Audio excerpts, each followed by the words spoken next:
Bet one, bet 'em all. This is Sprawl on Call, and I am your host, C. Rich, coming with you at UFC 196. Betting advice and predictions. Coming off of a flawless weekend of Silva versus Bisping at a 6-0 with my previous betting predictions and advice. We're going to open this one up, and we are going to kick it off with Conor McGregor and Nate Diaz. Seeing Conor McGregor currently around a minus 450 to Diaz being almost a plus 400, which is the line I've actually been waiting for it to hit. All things put into facts. I'm not here to give you the rundown. I'm here to give you the shit that is necessary. And what is necessary is we know exactly how these fighters are. If you're watching this video already, Conor actually is looking pretty pumped. Pretty stocky for this one. It's nice to see him, how he's looking at his normal weight. It's almost like a Photoshop version of what's going on the internet right now between him. What I think is going to come down to it, yes. I think we're going to see more than one round. I don't think Conor's going to pull a first round. I don't think he's going to get a first round finish. The second and third is in the good question marks right now, fellas. I don't know what the lines are at those. But Diaz is going to clown around too much, and I think Conor's going to end up catching him with a body like kick or a spin kick to the body that's going to really end up taking its toll on Nate, and that's going to end up securing the finish with some strikes counteracting. So, depending on what the line is for Conor at round 2 or 3, kind of wondering what the over-under is. I don't know what it is yet. But Conor McGregor should win. But Nate Diaz at a plus 400. If you're going to put major money on Conor at a minus 450 on this fight, don't do it. You're not getting any value, and it is a risky as hell bet.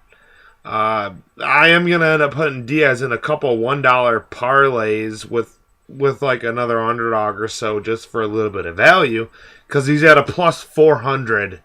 Guys, that's ridiculous. So, hey, moving on to the co-main event, we got Holm, Miesha Tate. Well, I was... Besides, predicting Ronda for the win in the last one, all I said was the bet to do for the night was Ronda Holm completes round 1, and you were getting a plus 250 odds on that. That's all I cared about. I didn't care who won. That's what I recommended for that play. Go back and check it. What I think comes into play, Holly Holm sitting at she's climbing. Her betting line is climbing from a plus 300, and now she's almost at a minus 350 right now. Holly Holm sitting somewhere around a plus 265, plus 275, plus 300. Well, I'm not going to lie. I would love to see Miesha Tate finally win. In all respect, no woman has been able to beat her except for pretty much for Ronda Rousey. And now that Ronda's out of the picture, this is a whole new test. Besides the fact of the kickboxing skills, and I'm not gonna down Holly at all on her point striking. Jack Wink has the best team out of anybody that I think. I think they have the best coaching, the best strategy.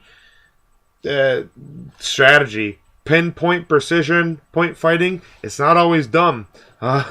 It's called IQ fighting, and I'm really high on any fighter that fights with his IQ. Forever and always, I will be. The fact of the matter, Holly Holm, she should end up Taking this one, I'm thinking by accumulative damage within the late second, third, or early fourth. Not really giving you much where to go on that. I'm sketchy as hell putting a -3. It's probably going to be around a 350 by the time the fight comes up and it's starting. So if you're going to bet Holly, do it now. Because the line's only going to raise because it's just going to accumulate on itself. I do have like a couple $1 parlays with Misha. I'm not laying anything large with Holly just because this, quite frankly, this could be an upset. Really easy. Holly Holm's the pick. But I'm not confident in it. The next one we got Gian Villinte and Ilir Latifi. Latifi is currently at a -200 with Villinte at a +160. Villinte once again is an underdog. And it's kind of looking like the current lines for the very next fight. Because his last opponent was Corey Anderson. Anderson was sitting at a -300. Villante chopped him down with leg kicks the whole fight. And Gian does train out of New York with the likes of Chris Weidman. He does have a good training camp and training partners. He has everything that, really the tools that are necessary to be prepared for any fight. Latifi, he's got really lucky. His roots are wrestling. However, he has not needed to use them in his last few fights because they've all came to some notorious, vicious KOs. I'm kind of hoping the line's going to go up on Gian. Latifi has all the tools necessary to pull out the victory, and respectively being the favorite. I cannot contradict it.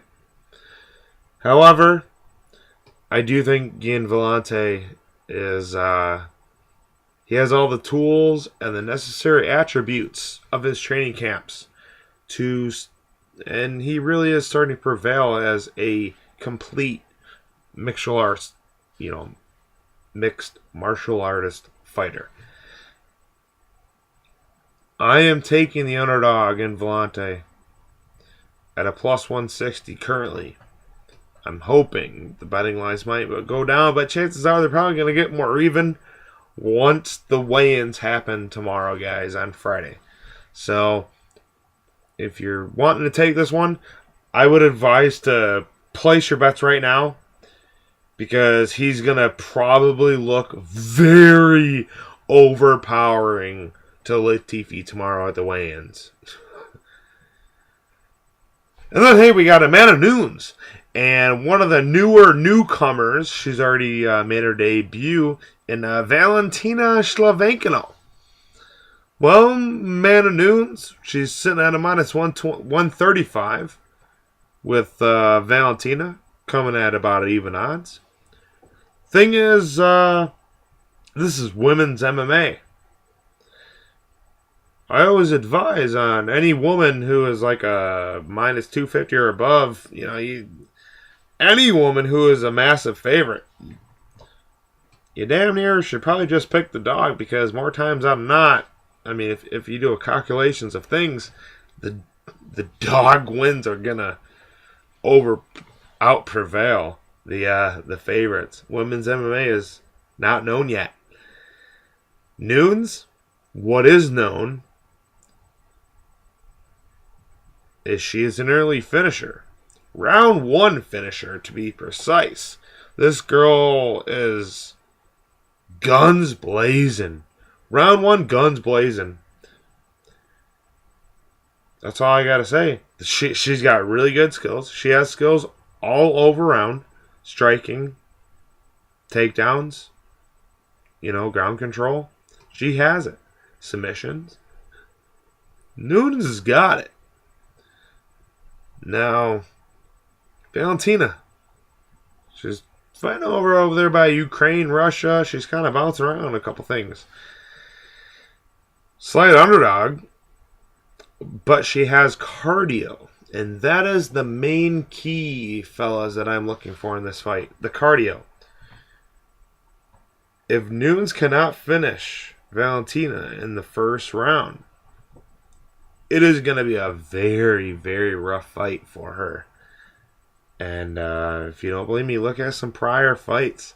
Nunes gasses out. She does not have cardio. She throws all of her skills and attributes into that first 5 minutes. And once that 5 minutes is over, she's damn near wasted all of her cardio and her breath. And she's kind of into it's not really a submission mode. It's kind of into I gotta figure out what the hell can I do now. And I don't think that's gonna end up pulling out. The women's fights are always very intriguing and interesting when it comes to the betting odds. And when you have two unknown fighters that have less than 10 fights, a lot of times, hey, that underdog's going to pull it out. And that's all I got to say. Valentina for the win.